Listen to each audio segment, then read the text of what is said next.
안녕하세요, 김어준입니다. 이명박 정부의 국정원이 김제동 씨가 소속된 다음 기획의 폐업을 유도하는 공작에 국세청도 동원된 사실이 확인됐습니다. 김영근 전 국세청 조사국장과 국정원 직원이 나눈 국정원의 보고서에 따르면 국세청은 촛불 시위를 주동한 세력을 압박하는 차원에서 해당 소속사에 대해 2009년 세무조사를 시행했다. 다시 한번 압박을 위해 세무조사에 나서겠다는 대화가 기록되어 있습니다. 국정원 사이버 사령부 그리고 국세청이 직접 정치 공작에 개입된 것이 짐작이나 심증이 아니라 문건으로 입증이 된 겁니다. 국정원 사이버 사령부 국세청이 동원된 마당에 검찰과 경찰, 기무사는 이명박 정부가 그냥 놔뒀을까요? 그럴 리가 있겠습니까? 이쯤 되면 이명박 정부는 그냥 깡패였던 겁니다. 이런 거 바로 잡자는 게 정치 보복이라면 정치 보복 100번쯤 해도 되겠습니다. 김어준 생각이었습니다. 오프닝을 딱 해보면 오늘은 발음이 70% 세겠다. 40% 이내로 세겠다. 오늘은 한 67% 정도 셀 것 같습니다. 금요일이니까요. 자, 네. 첫 뉴스는요? 네, 어제 청와대가 긴급 기자회견을 열었습니다. 세월호 참사를 박근혜 전 대통령이 보고받은 시점이 조작됐다라고 밝힌 건데요. 박근혜 전 대통령은 이제까지 이렇게 주장해 왔습니다. 2014년 4월 16일 오전 10시에 보고받았다라는 건데요. 그보다 30분 빠른 오전 9시 반에 첫 보고가 있었다라는 겁니다. 이 같은 조작은 참사 발생 6개월 뒤에 이루어졌습니다. 이런 조작은 놀랍지는 않아요. 예, 당연히 그랬겠거니 하는데 생각해 보시면 최순실 딸 초등학교 동창 아버지가 자기 사업 좀 봐달라고 하니까 그걸 들고 대통령식이나 돼가지고 재벌가 오너에 가서 여기 봐달라고 한 사람들이잖아요. 놀랍지는 않은데 여기서 핵심은 첫 번째는 대통령이 첫 보고를 받은 게 9시 30분이라는 거거든요. 실제로는. 네, 그렇죠. 내부 문건에 따르면 그렇습니다. 근데 이 9시 30분은 배가 가라앉지 않았을 때예요. 이때는. 3층 객실은 완전히 물 밖에 있었던 시각이란 말이죠. 이때 배에 진입해서 구출했으면 전원 구조가 가능했다는 게 이미 사고 당해년도 2014년 검찰 조사 결과예요. 네, 그렇죠. 골든타임이었습니다. 이때 보고를 받고 당장 진입해서 구출하라고 했으면 전원 구조됐던 거예요. 마지막 카톡 메시지가 10시 17분이거든요. 47분간이나 시간이 있었던 겁니다. 이 시간을 다 놓친 거고. 그리고 두 번째는 이제 통화가 됐다고 하는 시간까지 45분이 걸린 거 아닙니까? 그렇게 되면 45분. 무슨 통화까지 45분이 걸립니까? 보고를 하고 나서. 봉화를 하는 것도 아니고 불을 떼어라. 산에 올라가라. 그리고 봉화로 연락해라. 그래야 45분 걸리는 거예요, 요즘은. 그러니까 대통령은 어디서나 연락이 닿는데 당연하잖아요. 국가 비상시에도 즉시 연락이 돼야 되니까. 경호팀이 눈 밖에 나가질 않아요, 절대. 근데 통화가 45분 걸렸다는 건 경호팀도 어떻게 할 수 없는 45분간은 전화조차 받을 수 없는 상황이었다. 그 상태가 뭐냐? 잤냐? 뭐 자는 게 됐습니까? 깨우면 되지. 그래서 이제 여러 차례 언론에 제기됐던 뭔가 시술을 받고 있었던 거 아니냐.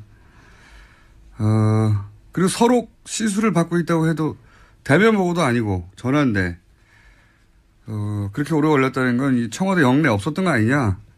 이런 의혹을 가지는 건 너무 자연스러운 거고요. 그 시간 동안 국민들이 죽어가고 있었기 때문에 저는 이건 끝까지 밝혀야 된다고 봅니다. 반드시 밝혀서 후세에 두고두고 교훈으로 남겨야 되는 사안이고, 단순히 30분을 늦췄다가 아닌 거죠. 왜 늦췄겠어요? 이 시점에 하필 9시 반에 보고받았다는 게 밝혀지면 그때까지는 배가 넘어가지 않았다는 게 명백히 드러나고 그때는 다 살아있었다. 그리고 검찰 발표도 있었거든요. 조사 발표도. 그때 진입했다면 전원 구조했다고. 이거는 끝까지 밝혀야 됩니다. 그런 시간을 이제 늦췄고, 그리고 재난 컨트롤 타워를 원래 청와대인데 안행부로 바꿨고. 네, 그런 그런 것도 문건 있죠. 조작도 네. 있었습니다. 어제 청와대가 발표한 건이 그게 하나 더 있는데요. 국가재난을 총괄하는 기관을 청와대에서 안전행정부로 불법으로 변경한 문서도 나왔다라고 합니다. 내 책임 아니다 이거죠. 예. 네, 이게 예, 이러한 지시는 또 김관진 국가안보실장이 했다고 합니다. 혼자 했겠어요. 바꾸라고 하니까 바꾼 거지. 놀랍지는 않아요. 놀랍지는 않은데 이제 드러났다는 게 놀랍네요. 이렇게 깔끔하게 지우지 못하고. 들키지만 않으면 뭐든지 했으니까요. 예. 지금까지 드러난 것만 가지고도 충분히 추정할 수 있는 내용이었는데 이때까지는 이제 근거가 없어 추정하지 못하다가 이제는 법적 책임도 져야죠. 예, 아주 공식적으로 공개된 사실이 된 겁니다. 자, 다음 뉴스는요? 네, 또 이제까지 세월호 7시간과 관련해서 그 의혹을 은폐하기 위해서 박근혜 정부가 많은 노력을 했다라는 사실도 알려졌었는데요. 또 관련된 문건도 나왔습니다. 더불어민주당의 이재정 의원이 공개한 내용인데 세월호 특별조사위원회 활동 기간에 작성된 대통령 기록물입니다. 특조위 활동을 막기 위해서 청와대가 다양한 활동들을 했다라는 내용이 쓰여 있습니다. 이것도 놀랍지 않습니다. 예.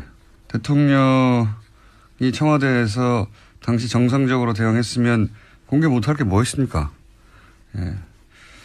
이렇게 조작하고 있었으니까 공개를 못하는 거죠. 자, 세월호 관련해서 조작한 게 이거밖에 없겠는가? 예. 근본적으로 다시 세월호에 들여다봐야 된다는 생각을 하고요. 자, 다음 뉴스는요? 네. 댓글과 관련된 내용도 계속 전해드리고 있는데요. 군 관련된 소식입니다. 연재욱 옥도경 전 국군사이버사령관이 댓글 활동을 김관진 전 장관에게 보고했다라고 검찰에서 진술했다고 합니다. 이틀 전에 검찰에 두 사람이 나왔었는데 관련된 사실들을 인정한 겁니다. 이 두 사람은 이미 사실은 재판을 받았어요, 관련해서. 그래서 네, 여전히 진행 중이긴 합니다. 한 사람은 선고 유예가 됐고 한 사람은 집행 유예가 됐어요. 굉장히 가벼운 처벌이죠. 예. 박근혜 정부의 치명적인 재판 관련해서 과연 사법부는 정상적으로 돌아가느냐 의구심이 들 수밖에 없는데 이 두 사람 모두 김관진 전 장관에 대해서는 무관하다고 했다가 네. 김관진 전 장관의 구속 기소가 점점 다가오는 것 같습니다. 전방위적으로 한두 건이 아니에요. 당신은 서면 조사조차 하지 않고요. 아예 제대로 조사도 안 하고 끝났었습니다. 그렇기 때문에 밝혀질 게 한두 개가 아닙니다. 자, 다음 뉴스는요? 네, 또 이명박 정부 시절 국정원 이야기도 나오는데요. 전교조 고사들의 탈퇴를 유도하는 공작을 벌였다라고 합니다. 국정원 적폐청산 TF가 확인한 내용인데 국정원 심리전단이 2011년 5월에 원세훈 당시 원장에게 전교조 와해 특수공작 계획을 보고했다고 합니다. 이 팀은요. 배우 문성근 씨와 김여진 씨 합성 사진을 제작해서 유포한 팀이기도 한데 전교조 교사로 위장해서 인터넷에 전교조의 문제를 폭로하는 소위 양심선언 글을 올리겠다라는 계획을 보고했다고 합니다. 그리고 실제로 다음 아고라에 그와 관련된 글도 올라갔다라고 합니다. 이게 근데 그때 같이 손발을 맞춘 게 보수단체였어요. 보수단체 학부모 연합이 있는데 이게 어떻게 진행된 거냐면 보수단체 학부모 연합이 전교조에 탈퇴 요구 편지를 보냅니다.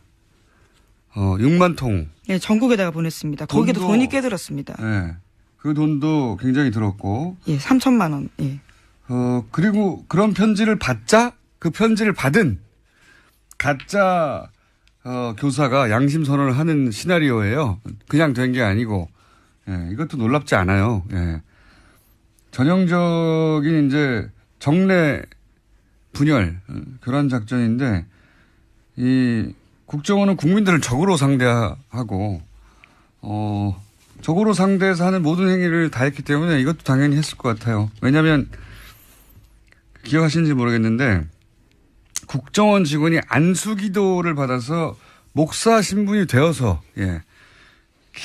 기독교 단체를 가짜 기독교 단체를 이끌면서 보수단체 관제대모를 후원하는 역할을 했다고 하는 내부 고발이 있었어요. 예. 네, 코믹 영화 소재 같은 이야기인데 실제였다라는 거죠. 벌써 한 1년 가까이 전에 시사저널 발 내부 고발 기사가 있었거든요.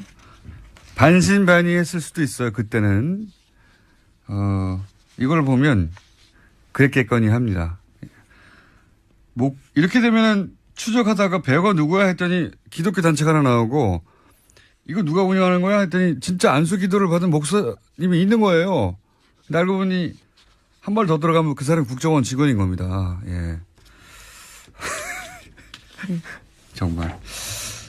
그런 국정원 것까지. 직원 스스로도 굉장히 자괴감이 들 것 같은데요. 예. 그런지는 아닌지는 모르겠는데 그러려고 국정원에 들어온 사람은 아무도 없겠죠. 예.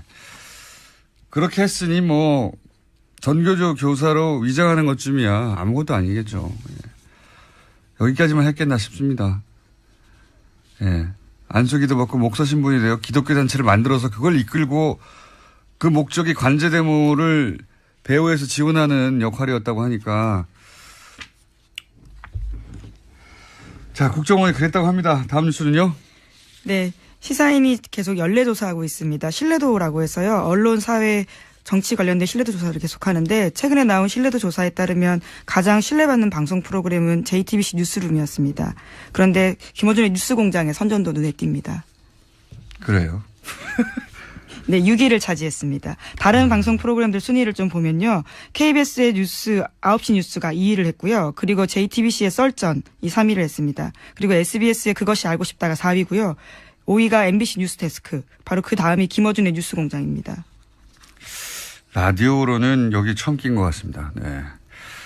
아, 근데 제목을 잘못 썼어요. 제가 보기엔. 한국 언론사를 다시 쓴 손석희와 JTBC 뉴스룸이 아니고, 물론 뭐 뉴스를 한 사람만 만드는 게 아니에요. 대단한 인력이 투입되는 종합물인데, 근데 이제 그 인력이 그대로이고, 그 자리에 손석희 사장이 없으면 저는 이 수치는 안 나온다고 봅니다. 네. 그래서 제목은 한국 언론사를 다시 쓴 손석희라고 해야 맞다고 저는 봅니다. 예.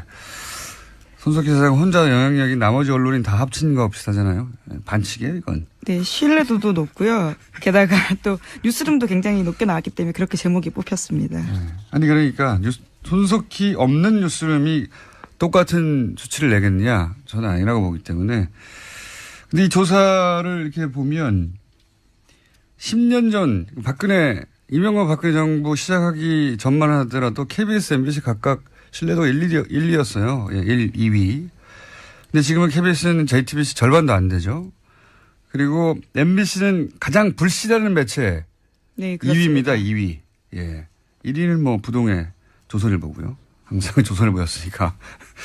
2위가 MBC가 된 거예요. 여기서 제가 보기에 역사의 아이러니는 보수 정권은 이제 언론을 장악하는 공작의 일환으로 손석희 당시 아나운서를 MBC에서 쫓아냈거든요. 언론을 장악하려고.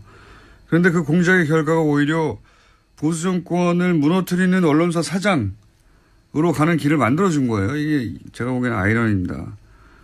그리고 실제로는 MBC라고 하는 가장 신뢰받던 언론사 하나를 죽이는 결과. 예. 이 거대 MBC 거대 방송 MBC 뉴스 신뢰도가 이제는 뉴스공장하고 비슷해졌다는 거는 뉴스공장에 더 분발해야 될 것 같습니다. 뉴스공장의 대단함과 예, 또 한 가지는 공작이 일시적으로 성공할 수 있는 듯이 보여도 예, 세상을 바꿀 수는 없는 겁니다. 결국은. 자, 뉴스공장에 스스로 박수를 보내고요. 예. 네, 또 이게 주간식 설문이어서요. 좀 그런 면에서 좀 눈에 띄는 점들이 있습니다. 그러니까 주간식으로 가장 하니까 라디오 프로그램 떠올랐다는 거 아닙니까? 이거 어디서 대수 특별 안 하나요? 다음에 기사를 하나 내주세요. 한국 라디오사를 다시 쓰고 있는. 예, 내년에 또 합니다. 연례조사를요. 네, 그런 기사 하나 내주시고 하나 정도 더 할 시간이 있을 것 같습니다. 네, 미국이 유엔 산하기구인 유네스코에서 탈퇴하겠다고 발표했습니다. 트럼프 미국 대통령이 지난해 11월에 당선된 뒤 유엔 및 산하기구 탈퇴 구상이 현실화된 첫 사례입니다.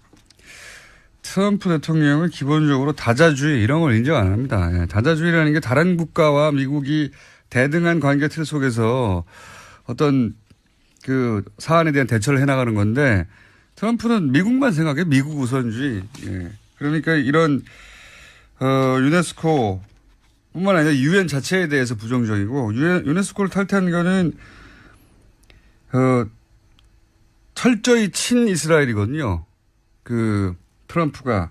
그래서 트럼프가 취임하자마자 이스라엘에서 뭘 했냐면은 요르단 서쪽 그다음에 예루살렘 동쪽에 동네 예루살렘에다가 정착촌을 지었어요. 정착촌. 무슨 정착촌을 지었냐면 거기가 원래 팔레스타인 지역이거든요. 네. 그 지역에다가 이스라엘 사람들 들어가서 살라고 정부에서 정착촌을 오랫동안 안 하고 있었거든요. 이거를 왜냐하면 미국에서도 반대했기 때문에 네. 지금 유엔도 반대하거든요. 이거를. 왜냐하면 그렇게 되면 원래 그 약속했던 건 이국가 체제거든요. 이스라엘과 팔레스타인이 공존하는. 근데 팔레스타인 살던 지역에다가 이스라엘 사람들을 다 정착시켜버리면 이게 나중에는 해결이 안 되지 않습니까? 거기 살고 있으니까 주민들이. 그거를 유네스코, 그러니까 유엔이 반대했어요. 반대하는 건설을 중단하라는 결의안을 냈거든요. 네, 그 결의안에 채택된 것에 대한 항의의 표시로서 탈퇴를 결정했다고 합니다. 그러니까요. 트럼프 대통령은 국제 평화에도 도움이 안 되고요. 예. 네, 이미 파리 기후 변화 협약도 탈퇴했고요. 유엔 인구 기금 지원도 중단하겠다고 선언한 바가 있습니다. 미친 척하는 게 아니고 미친 것 같아요. 자, 오늘 여기까지 하겠습니다. 시사인의 김은지였습니다. 감사합니다. 이때는 3층 객실은 완전히 물 밖에 있었던 시각이란 말이죠. 이때 배에 진입해서 구출했으면 전원 구조가 가능했다는 게 이미 사고 당해년도 2014년 검찰 조사 결과예요. 네, 그렇죠. 골든타임이었습니다. 이때 보고를 받고 당장 진입해서 구출하라고 했으면 전원 구조됐던 거예요. 예. 마지막 카톡 메시지가 10시 17분이거든요. 47분간이나 시간이 있었던 겁니다. 이 시간을 다 놓친 거고.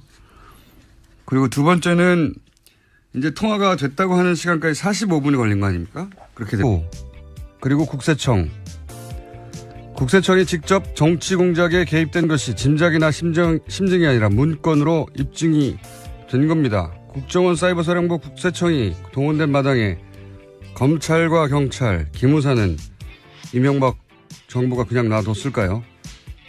그럴 리가 있겠습니까? 이쯤 되면 이명박 정부는 그냥 깡패였던 겁니다. 이런 거 바로 잡자는 게 정치 보복이라면 정치 보복 100번쯤 해도 되겠습니다. 김어준 생각이었습니다. 안녕하세요. 김어준입니다.